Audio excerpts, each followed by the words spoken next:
आपको एक ही चीज गिनाता हूँ, ठीक है, और वो सिंपल मैं इनको जवाब दूंगा। ठीक है। ठीक है, इंग्लैंड दुनिया का 5वां रिचेस्ट कंट्री था।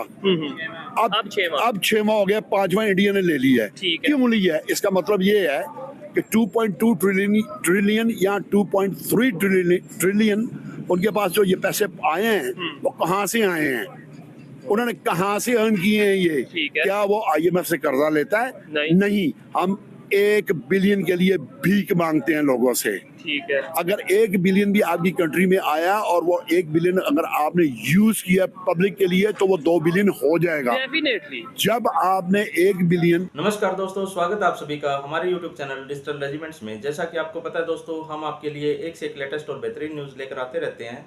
वैसी ही एक लेटेस्ट न्यूज़ के साथ फिर हाजिर हुए आपके सामने। लेकिन दोस्तों, उससे पहले अगर अभी तक आपने हमारे चैनल को सब्सक्राइब नहीं किया है तो प्लीज़ सब्सक्राइब कर लीजिए, और यही न्यूज़ अगर आप हमारे फेसबुक चैनल पर देख रहे हैं प्लीज़ दोस्तों हमें फॉलो कर लीजिए। तो दोस्तों, न्यूज़ आ रही है पाकिस्तान से। पाकिस्तान के हालात आप सभी जानते ही हैं। पाकिस्तान में भूखमरी, गरीबी, बेरोजगारी ये तो चल ही रही है। साथ में पाकिस्तान में हर दूसरे दिन भारत को लेकर कुछ ना कुछ चलता ही रहता है। हालांकि भारत ने जो तरक्कियां करके जो आसमान को छुआ है, वैसे पाकिस्तान जिंदगी में कभी कर भी नहीं सकता है। और जहां G7 का एक समिट चल रहा है, वहां पर सिर्फ स्पेशल इंडिया को उसके अंदर इनवाइट किया गया है, और इटली के अंदर जो भारत और इटली के जो रिलेशन को शो किया गया, और एक जो सेल्फी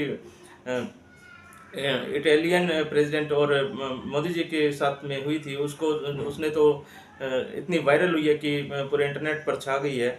लेकिन पाकिस्तान तो हर जगह बस कोई ना कोई प्रोपेगेंडा ढूंढता रहता है, और इस चीज़ की भी जलन पाकिस्तान में खास तौर पर ये भी दिखाई दे रही है कि पाकिस्तान को कहीं पर भी आज के टाइम किसी भी समिट में इनवाइट नहीं किया जाता है, और जहां भी खैर जाएगा पाकिस्तान वहां तो वही मांगेगा।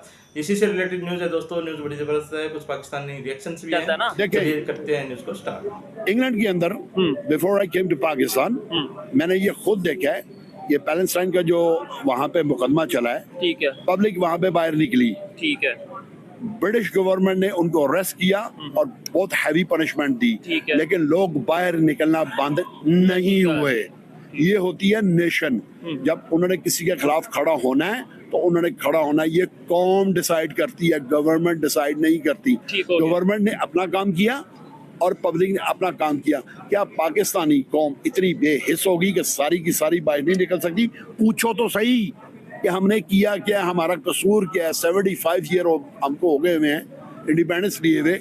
हमारे साथ छोटे होते हुए हम ये सुनते थे अगर हमने तरक्की नहीं की तो इंडिया ने कौन सी की। आज इंडिया किधर खड़ा हुआ है और पाकिस्तान किधर खड़ा हुआ है। नहीं, अगर मैं आपसे पूछूं कि किधर, मतलब ये मुझे तो पता है आइडिया, लेकिन कुछ लोग कहते हैं जी क्या वहाँ पे भी गुर्बत है, क्या जी वहाँ पे भी टॉयलेट नहीं है, वहाँ पे तो ये इश्यूज हैं। आपसे मैं पूछूंगी भाई किधर इंडिया ने डेवलपमेंट कर ली, कैसे कर ली, कौन सी ऐसी चीजें, 5-6 चीजें गिनवाएं जो हमने नहीं की। मैं आपको एक ही चीज गिनाता हूँ, ठीक है, और वो सिंपल मैं इनको जवाब दूंगा। ठीक है, ठीक है, इंग्लैंड दुनिया का 5वां रिचेस्ट कंट्री था। अब 6वां हो गया, 5वां इंडिया ने ले लिया है। क्यों लिया है? इसका मतलब ये है कि 2.2 ट्रिलियन या 2.3 ट्रिलियन उनके पास जो ये पैसे आए हैं वो कहाँ से आए हैं, उन्होंने कहाँ से अर्न किए हैं ये? क्या वो IMF से कर्जा लेता है?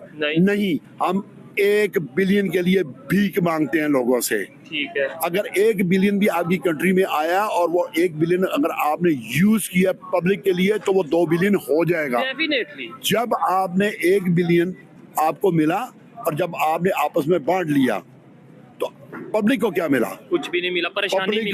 पब्लिक को सिर्फ ये मिला कि हर साल उनके ऊपर कर्जा बढ़ता जाएगा, टैक्स बढ़ता जाएगा। ये दुनिया की कौन सा ऐसा मुल्क है कि गर्मियों के अंदर ये बिजली के बिल जो इतने आ रहे हैं, मेरी रिक्वेस्ट है ये जो इस टाइम में बैठे हुए हैं वो इस चीज को ना दोबारा चेक करें। ठीक है, कि ये क्या हम कर रहे हैं और क्या हमने करना है। अच्छा, एक चीज आपने बोला जी, पहले 5वीं इकॉनमी था और इंडिया ने उसे पीछे छोड़ के खुद 5वीं बड़ी इकॉनमी बन गया। हमारे यहाँ पे ये भी कहा जाता है जी वो आबादी बहुत ज्यादा है, पूरी दुनिया के कंट्रीज वहाँ पे जाके इन्वेस्टमेंट करते हैं, मार्केट बहुत बढ़िया, इसलिए उनकी इकॉनमी बड़ी हो गई है, तो कोई वो बड़ी बात तो नहीं है। देखिए, दुनिया के अंदर जितनी भी डेवलपमेंट्स हो रही हैं और जो होंगी, दुनिया की जितनी टॉप क्लास की फर्म्स हैं, कंपनीज हैं, उनके CEOs इंडियन हैं। क्यों? दुनिया के अंदर जो डेवलपमेंट हो रही है वो इंडिया में ज्यादा क्यों हो रही है?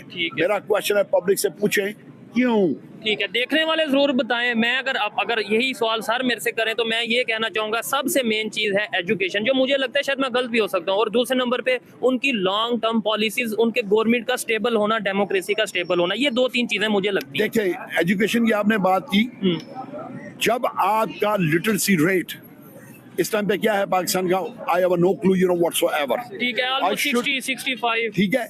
अब क्वेश्चन ये है कि जब आज जो एजुकेशन आप प्रोवाइड कर रहे हैं पब्लिक को, उस एजुकेशन के साथ तो वो पाकिस्तान में मूव नहीं कर सकते, तो इंटरनेशनल मार्केट में क्या मूव करेंगे वो? क्वेश्चन ये है कि मेरा बड़ा बेटा 14 ईयर ओल्ड और छोटा 9 ईयर ओल्ड, वो जब स्कूल जाते हैं तो 2 बुक्स लेके जाते हैं डेली। ठीक है, अगले दिन आए वो 2 रिप्लेस की 2 लेके जाए। जितना बैग आप बच्चे को उठा के भिजवा रहे हैं, बोझ डाल रहे हैं, तो उसने क्या मुल्क के अंदर तरक्की करनी है? और दूसरी, ठीक है, आप जो एजुकेशन का सिस्टम है आपका, कभी आपने उसको गौर किया है कि ये वो हम एजुकेशन सिस्टम यहाँ पे हमने लगाया हुआ है जो राइज है, क्या ये इंटरनेशनल म्यार का है?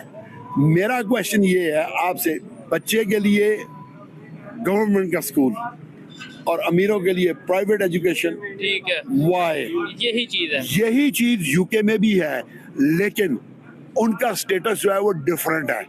लेकिन इसके बावजूद भी वो जो गवर्नमेंट के या सेमी गवर्नमेंट के स्कूलों में बच्चे तालीम हासिल कर रहे हैं, उनकी जो लेवल है वो प्राइवेट स्कूलों से कम नहीं है। अच्छा, इक्वालिटी है। ठीक है। इधर एक चीज मैं ये जरूर पूछना चाहूंगा, देखने वालों के लिए भी बड़ा इंटरेस्टिंग सी ये सवाल होगा कि यूके में इंडियंस भी हैं, पाकिस्तानी भी हैं, वो वहाँ पे किस तरीके से मिलकर रहते हैं, और क्या वो वैल्यू, उनकी क्या वैल्यू है, हमारी क्या वहाँ पे वैल्यू है, उनकी क्या रिस्पेक्ट है, हमारी क्या रिस्पेक्ट है? उनके पासपोर्ट को वो कहता है जी मेरे पास इंडियन पासपोर्ट है, कोई कहता है उसे किस नजर से देखा जाता है, जॉब कैसे दी जाती है, कोई कहता है जी मेरे पास पाकिस्तानी पासपोर्ट है, उसे किस नजर से देखा जाता है? देखिए, उनकी नजर में ये नहीं है कि पाकिस्तानी जो कौम है ये इंटेलिजेंट नहीं है। अच्छा, उनको ये मालूम है कि पाकिस्तानी कौम इंडियन से ज्यादा इंटेलिजेंट है। अच्छा, लेकिन पाकिस्तानी कौम में जो इनका ईगो है, ये सबसे बड़ा जो बिहेवियर, ईगो और बिहेवियर जो है, ठीक है, ये सबसे बड़ी चीज जो नहीं काउंट करती है। इसके निस्बत जब आप इंडियन को देखते हैं, इंडियन को अगर आपने बोला है अब जमीन पे बैठ जाओ, वो बैठ जाएंगे। वो वक्त की मुनासबत के हिसाब से अपनी जिंदगी चलाते हैं। ठीक है, शायद इसी वजह से आज उनकी दुनिया में वैल्यू, वर्थ बढ़ रही है। रिस्पेक्ट है। अगर आप ये देखेंगे दुनिया के अंदर जितनी भी बड़ी कंपनीज हैं ये कंप्यूटर की, उनके सीईओ कौन है? लेकिन इधर थोड़ा सा मैं आपसे डिसएग्री करूंगा। आपने बोला कि उधर सबको पता है कि पाकिस्तानी इंडियन से ज्यादा इंटेलिजेंट है, ये आपने बोला। साथ आप ये कह रहे हैं कि दुनिया की जितनी भी मल्टीनेशनल या बड़ी कंपनीज हैं उनके सीईओ इंडियंस हैं। इंटेलिजेंट अगर हम हैं तो सीईओ तो हमें हमारे यहाँ से होना चाहिए ना? मैं आपको बहुत अच्छा आपने सवाल किया, I really appreciate you asked me this question. Problem ये है ईगो, और दूसरी बात है ये एरोगेंट है। जब आपके अंदर एरोगेंसी आएगी तो आपको तो कोई भी कंपनी लेने को तैयार नहीं होगी। जब उनकी एक डिमांड है, आपने उस डिमांड को पूरा करना, वो इंडियन पूरे कर रहे हैं। ठीक है, उनको ये मालूम है, मैं दोबारा रिपीट कर रहा हूँ कि पाकिस्तानी इंटेलिजेंट कौम है। ठीक है, इसमें कोई शक शुबा नहीं। जेनेटिकली हम एक ही नहीं है, मतलब 47 से पहले हम एक ही सभी रहते थे। अभी इंडिया पाकिस्तान तो अभी हुआ ना, बिफोर 1947 ठीक है, we are living together, ठीक है, but the religion matter should account on this point. ठीक हो जब गया। आप हिंदुइज्म में जाएंगे, हिंदू मिथोलॉजी में जाएंगे और इस्लाम मिथोलॉजी में जाएंगे, दोनों में बहुत जमीन आसमान का फर्क है। ठीक हो गया, ठीक है। चले वो तो एक मतलब की बात है, उस तरीके से हम उसे नहीं डिस्कस करेंगे। सर मुझे ये चीज बता दीजिए, G7 की मीटिंग चल रही है, इंडिया मेंबर भी नहीं G7 का, G20 का मेंबर है, G7 का मेंबर नहीं है, लेकिन उन्हें बुलाया गया, और एक दफा नहीं कई दफा, 5, 7, 10, 11 दफा बुलाया गया। पाकिस्तान को क्यों नहीं बुलाया जाता? क्या वजह है? एज ए गेस्ट ही बुला लिया जाए कि भाई हाँ ये भी नेशन है, ग्रो कर रही है, ग्रो करना चाहती है, इसे भी जरा इन्वाइट करें। देखें 5वीं 6ठी बड़ी दुनिया की आबादी है, इसे भी जरा इनवाइट किया जाए। इंडिया को क्यों इनवाइट? देखिए G7 की जो आप बात कर रहे हैं, इंडियंस जो हैं उनकी प्रोडक्ट जो है वो दुनिया के अंदर जा रही है। ठीक है, नो डाउट। ठीक है, और वो they going to be a member of the G7। They going to be. वैसे भी लोग जो हैं, जो कंट्रीज दूसरी हैं, उन पर ट्रस्ट कर रही हैं। ठीक है, जब आप किसी कंट्री के ऊपर ट्रस्ट करेंगे तो आप उनको इनवाइट करेंगे।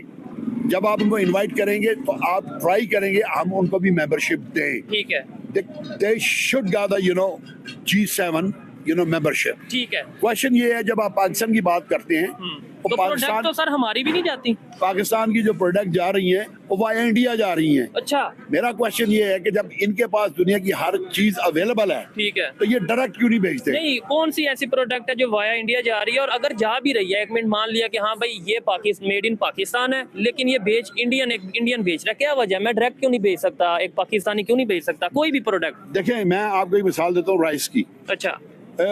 15 to 16 years ago, I've been to Tesco and I find out where's the kernel rice. Pakistani rice. Pakistani rice. ठीक है, That- कर्नल बनास्पति।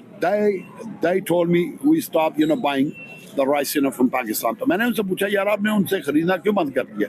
वो देखा दिखाते कुछ और है, बेचते कुछ और है। अच्छा। देखा दोस्तों आपने कि पाकिस्तानी कौम भी, पाकिस्तानी लोग भी, जनता भी क्या कह रही है पाकिस्तान के बारे में, क्योंकि पाकिस्तान ने हमेशा से ही कुछ ना करने की ठान ही रखी है। उनको पता है जब तक एक भिखारी होता है उसको ये भी पता रहता है कि जब तक उसको भीख मिल रही है तब तक उसको काम करने की ज़रूरत नहीं है, और यही हाल पाकिस्तान का है। और पाकिस्तान सिर्फ भीख मांग कर ही अपने देश को चला रहा है, क्योंकि अर्थव्यवस्था सभी को पता है कि आज पाकिस्तान की बिल्कुल ध्वस्त हो चुकी है और पाकिस्तान आगे कभी बढ़ भी नहीं सकता है, और टुकड़े तो खैर पाकिस्तान के आज नहीं तो कल हो ही जाएंगे। तो दोस्तों न्यूज़ आपको कैसी लगी ये हमें कमेंट करके कमेंट सेक्शन में जरूर बताइएगा, और जल्दी हाजिर होते हैं एक नई न्यूज़ के साथ में। तब तक के लिए जय हिंद, जय भारत, वंदे मातरम।